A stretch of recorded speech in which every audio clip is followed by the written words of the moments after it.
sometimes people have what it takes, but they haven't recognized it yet. Just go forward. So what do you need to do? How do you stand out? So what you need to do is be that person that's different and is bigger than you think. Rise from the ashes and fly like the phoenixes that you are. Welcome, everybody. Hello, this is Andrew David. This is Blake Newbar's High Performance Call, the partner program. Appreciate you guys being on. If you are live with me, appreciate that as always. If you're watching on YouTube, go ahead and make sure that you subscribe, like, comment, all that kind of stuff. Guys, there's been some cool videos up there over the course of the last couple of weeks. Take time, go and listen, talking about motivation, talking about ADHD and entrepreneurship, but with special guests last week on Friday with Gay Hendricks, and amazing man. Go watch that call if you haven't yet. On that note, I want to talk to you guys a little bit about just a few keys being an entrepreneur. I've, thinking about it over the last little bit, looking at some things, wherever you're at in this journey. If you're starting out, if you've got existing businesses, if you're up and running, if you're in the middle of that launch, wherever it is, this is a journey that doesn't happen overnight, as far as reaching that success. So I'm going to give you a couple of things to kind of think about. Create your own, right? These are, some of them may seem cliche. Some are right on point. Some of them you guys already know, and others you may, hopefully you get just one nugget, one thing from the call, something to think about. So let me make sure I've got the right screen up on my screen. So here we go, guys. We're going to share my screen, and here it is. All right, number one, no matter what happens, guys, if you succeed, if you fail, if you crush it, if you have a bad day, good or bad, there's always a lesson. People that succeed find those lessons and they utilize them. So look for it. Find the lessons, capture it, appreciate it. Okay, every single time. You're only a failure if you quit. Right? Next, avoid toxic people. Invest your time, money, and energy into relationships that will serve you. I can't emphasize this enough. It's hard to get rid of toxic people, but it's one of the most important things that you will ever do. Okay. If you have someone that is in your life that is toxic towards your growth, that you can't necessarily cut out completely, strengthen yourself, motivate yourself, insulate yourself in as many ways as you can, but avoid toxic people. And then, guys, if you have any questions or you got something you want to add to any one of these, like Michael throwing up the amen, please feel free. Next, focus on producing more value and bigger, better results for other people. That's not just where your rewards in life are going to come from. That's where your business is going to thrive. If you were only concerned with yourself, you're going to struggle, right? So the goal is, how can I help more of these businesses understand the value of marketing? What can I do to help this person break through their bottleneck? How can I help them with this or that? The more people that you help in that regards, the better you will be, the more money you will make, the farther you will go, the better your business will be, the more gratitude that you'll be able to experience and the greater impact that you'll have. Helping other people reach higher levels is one of the most rewarding things you can ever do. Be like Chuck Norris when you have that and can't get rid of it. When you have the toxic people, just chop them up. All right, marketers, salespeople, and entrepreneurs are saviors. They are the carriers of messages, innovations, and transformations. Fall in love with marketing. I think some of you guys are still scared to admit that you're in marketing and sales. And that's one reason your business is struggling. And you say, no, that's not me. I'm simply trying to help these businesses. Well, guys, you do that through marketing. You do that through sales. If you say, no, that's not right, I'm doing it for this impact. Look, guys, I hate to break it to you, but some of the best salespeople on the planet are religions, right? I mean, that's what it is. Now, the essence of true and positive marketing is helping someone come to an emotional and a logical decision that what you have is of value to them, and to help them take action on that.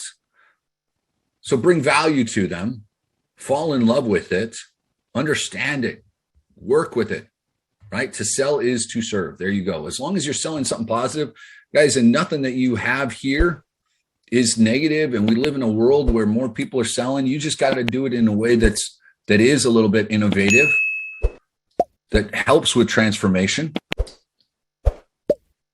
It can't, I agree, Michael, selling an intangible is the test of real sales. Here's the thing, though, about that.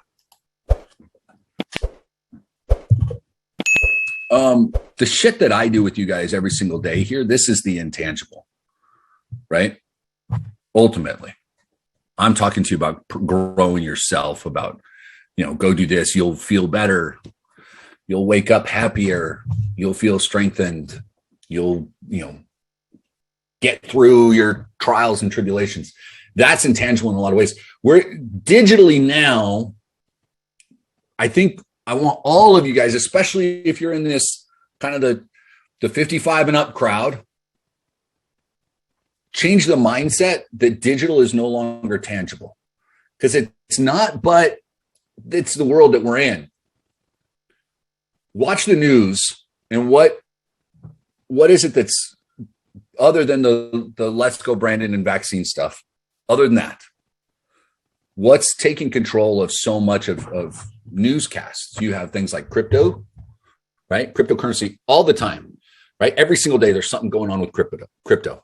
You have NFTs, which are fungent tangibles, right? Is that the right word? Somebody correct me if someone knows what exactly, which are digital artwork, right? It's digital artwork that can be sold and resold and make more and more and more money. We have digital downloads for music. It's social media. It's social influence gauged by how many followers and the amount of engagement and everything else that you have.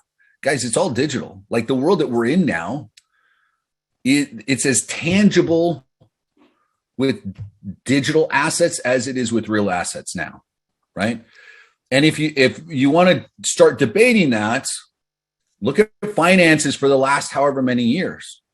When was the last time you went to purchase something and handed over, when you saw a house being bought and they went and they handed over $250,000 in cash? Didn't happen. When stocks were bought, it's not like they walked over and handed cash for the amount of stocks. It's all digital. Guys, marketing at its core, marketers, entrepreneurs, salespeople, we solve the problems. Now, some of those problems are on that intangible personal development side, but with what you guys have to market, you can create tangible results for people. You can change their digital real estate, because that's what it is, a website, their social, everything else, right? So, all right, next, meaning to serve. Love that, Rick. Appreciate that share. All right, next. This is supposed to be number 5. To have a breakthrough, you've got to break something. Not as my friend, as my mentor, as a guy that I like, that I follow. Peter Diamandis says, the day before it's a breakthrough, it's a crazy idea. Guys, you got to break if you want to break through. You got to change. You got to break the old you. You got to break your old barriers, your limitations, everything else. You've got to push through it. Next, that's number 6. It's just as important to take care of yourself as it is to take care of your business. Hard to have a healthy business if you're always sick. Your relationships will suffer. Your day will suffer. Your business will suffer if you don't take care of yourself. That's one of the reasons why we push all of this stuff, why we talk about the challenge, getting out and walking. We talk about water consumption, dehydration, enzymes and vitamins, and brain health and your digestion. Why Gay was talking about breath, breathing work. It's all about health, guys. More health that you can bring to yourself, the easier it becomes to deal with all of the other stuff, right? Stress tends to roll off of you when you are physically healthy. And as long as you're genuinely grateful, then you cannot be unhappy. Don't take everything so seriously. Make some jokes and have some fun. Enjoy life a little bit. Get silly, get goofy. Lighten it up. Just enjoy yourself some. I've seen some of you do it. Some of you, I'm not so sure. A little rough around the edges. Enjoy yourselves a little bit more, ladies and gentlemen. So, these 7, I'm going to go ahead. I'll provide to you something to think of. Create your own. Just wanted to give you a couple of ideas for today. The gratitude challenge is starting tomorrow. If you haven't yet, it's early in the month. Start up your personal challenge, something that is an accumulation challenge, something that you do each and every day. Challenge yourself, push yourself, be more, do more, rise up from the ashes, fly like the phoenixes that you are. Go out and have an amazing day. I will talk with all of you tomorrow. Be prepared for some gratitude and working on some cool guests over the course of the next 60 days. So appreciate you guys. Go out and have an amazing day. Take care, everybody. Thank you, Andrew. Sometimes people have what it takes, but they haven't recognized it yet. Just go forward. So what do you need to do? How do you stand out? So what you need to do is be that person that's different and it's bigger than you think. Rise from the ashes and fly like the phoenixes that you